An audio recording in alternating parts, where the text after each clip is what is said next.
Hello and welcome back to Dragon Quest World Tutorials. I am KoiCDZ and you cannot see me because I'm inside a volcano. But with this video, I want to go over the January 15th update. So we are actually in a new event. So we're going to have a lot of information. Well, not a whole lot, but some information over here. The first of which is going to be this one right here. This is going to be for the Enjoyable Gem Lottery. So pretty much during the Burning Snow Country event, the enjoyable gem lottery will be available. So this is going to be a chance for you to get up to 5,000 gems for free. So for this, from January 16th to January 26th at 2:59 p.m. Yunagi will appear near your home once per day, and tapping on her will get you a lottery ticket for the gem drawing, in which you will be able to collect up to 10 lottery tickets. So from January 26th to from 3 p.m. To January 29th, 2:59, you will be able to collect your winnings from the lottery. So you'll be able to get a certain number of gems if your ticket matches a certain number of digits on the final numbers drawn. So the minimum amount of gems you can get for a ticket is going to be 100 gems, while the max is going to be 5,000. So that's going to be the information there.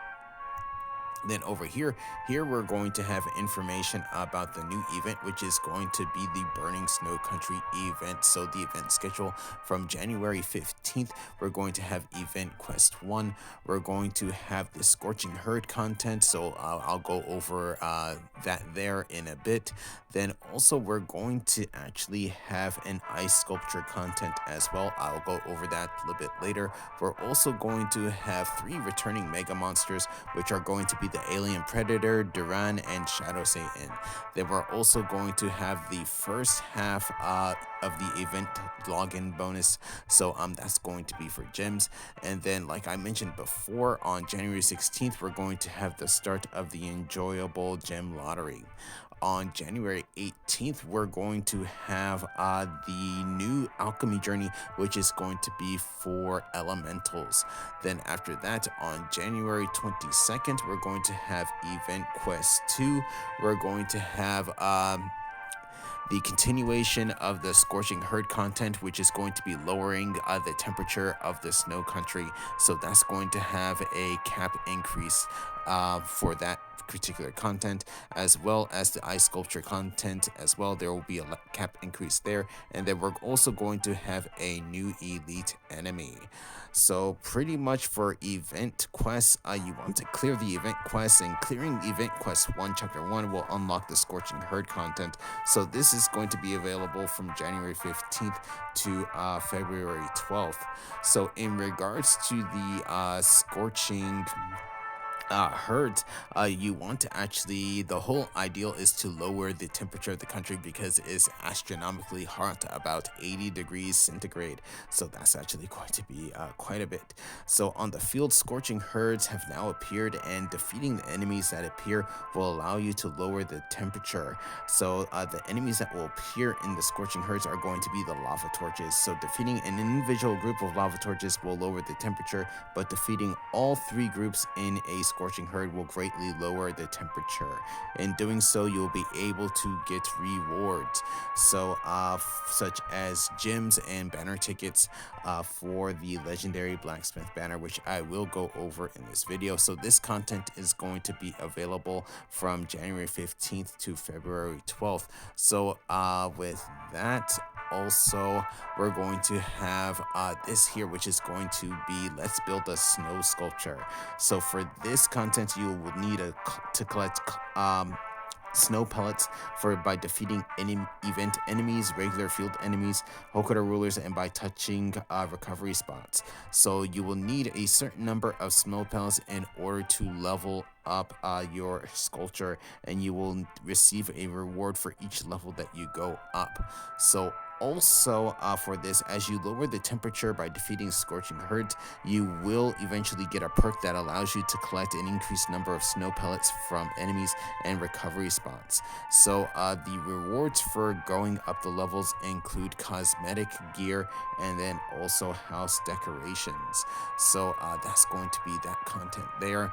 So I'll go over the content about the returning Mega Monsters later, but here with the gem login bonus, this is going to be available from January 15th to February 12th. So with this, you'll be able to collect 1,000 gems over this time period if you log into the game for a total of 8 days. So don't forget to log into the game to get your free gems. So with that said, I want to show you exactly what the content is going to be like. So you cannot see me right now because I am, like I said, inside a volcano, but you want to actually defeat the lava torches that you do see here. So they're different from the enemies on the field because event enemies are going to have a yellow exclamation marks with blue surrounding it, so going to be like this here. So you're going to face 3 in each time you battle.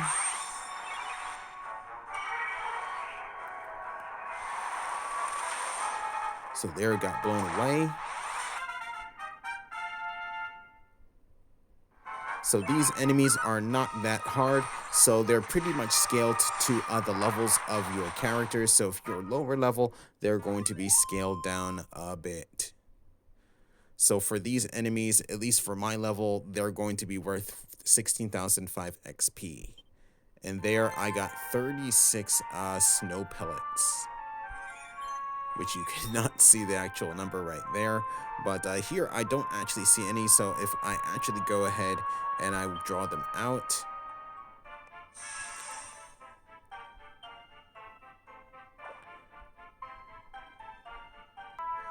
so in this case, I actually have not actually drawn them out. I don't see any that have appeared on here, but pretty much the idea is once you defeat them, you'll actually lower the temperature. So everything is going to be found here in the event portal. So as you can see here, I've already cleared the first part of the actual event. So going from 80 degrees to 40. So with this there, I got all of the rewards there. Then down here on the bottom right, you're going to have the ice sculpture. So this is where you actually go ahead and you put in the snow pellets that you have collected over during this time period. So once you have finished the first part, which is up to level 6, this is what it's going to look like there. So that's going to be from the event content. So then next we're going to have a new banner. So this is going to be the legendary blacksmith banner. So this is what it's going to look like for both type 1 and type 2 characters. Then down over here, this is going to be the new weapon, which is going to be Hephaestus Hammer. So with this is going to have a couple of abilities. So its main attack ability is going to be Daichi Rekka no Ichigeki, which is going to be Earth-Shattering Blaze Strike. This is going to cost 59 MP. This does 500% Gira and Jibadia weapon damage to all enemies and gives all allies Imbued Spirit. So with Imbued Spirit, allies' skill damage is increased based on their HP. So this is going to have a max of 40%. I'll go over Imbued Spirit in a little bit. Then after that, we're going to have a support skill, which is going to be called Tanyashi no Shingane, which is going to be Blacksmith's Iron Heart. This is going to cost 15% of your max MP. What it does, it changes Imbued Spirit into Super Imbued Spirit, which gives the wielder a protective shield, recovers HP, and removes buffs. With a Super Imbued Soul, or is Super Imbued Spirit, the skill damage is increased by 40%, but consumes HP. So this can only be used twice during battle. Then after that, we're going to have another support skill, which is going to be Kinma no Kokoroe, which is going to be polishing principles. This is going to cost 15% of your max MP. What it does, it gives the wielder a protective shield, and when their HP drops below 20% from an enemy attack, they will fully recover their HP. So that's going to be that particular ability. Then we're going to have two sudden activation abilities. The first of which is going to be Atsui Uchi ni Ute, which is going to be strike while it's hot. So with this is going to cost 5 MP, and at the start of the battle, the wielder and the character labeled as self are given a buff that allows their weapon and physical technique damage to not be guarded nor evaded by enemies. That's going to last 1 turn. After that, we're also going to have another sudden activation ability, which is going to be called Mayoke no Jinking, which is going to be Protective Metallurgy. This is going to cost 10 MP. At the start of the battle, if the wielder is at the edge of the party, they will protect allies from debuffs once during the battle. Besides that, they will increase allies' agility. So that's going to be that there. So here, this is going to be information about imbued spirit, or Newcon, so in Japanese. So with this imbued spirit, what it pretty much is a buff that increases your skill based on the amount of HP you have. So this can actually go from 1% increased damage to 40% damage. So in this case, for example, let's say your max HP is 1000 HP. So with 1000 HP, you will be granted the 40% increased damage. But now let's say you're at 80% of your max HP, which is going to be 800 HP. So with that there, then the amount of damage is going to be at 32. So that's actually going to be shown in the various ranks that we have here. So for imbued spirit ranks, rank 1 is going to be for 1% to 9%, rank 2 10% to 19%, rank 3 20% to 29%, rank 4 30% to 39%, and then max rank, which is going to be 40%. Then down over here we're going to actually have the gear for this particular banner. So this is going to be the blacksmith's wig, the blacksmith's costume chest, and blacksmith's costume leggings. So all these are going to have the same skills. So plus 8% to physical technique skill damage, plus 8% to Jibaria weapon and physical technique damage, and plus 7% to Gira weapon and physical technique damage. So pretty much like all banners, we're going to have the special 1,000, 2,000 purchase gems, so 10 chest draws that are going to be available, which are guaranteed at least 1 5-star gear, but not necessarily from this banner. And then for every 3,000 gems used for a 10 chest draw, you will receive a stamp, and on the 6th, 10th, 16th, and 20th stamps, you will get a pickup in which you're guaranteed a 5-star piece of equipment, but it might not be from this specific banner. But on the 20th stamp, you will also get the weapon for this particular banner. Then here for this particular banner, we're going to have the Raging Flame Axe selection. So equipment from the Drango banner and the Secrets of Evolution banner will appear in the chest draws for the Legendary Blacksmith banner. So this particular banner will be available from January 15th to February 12th.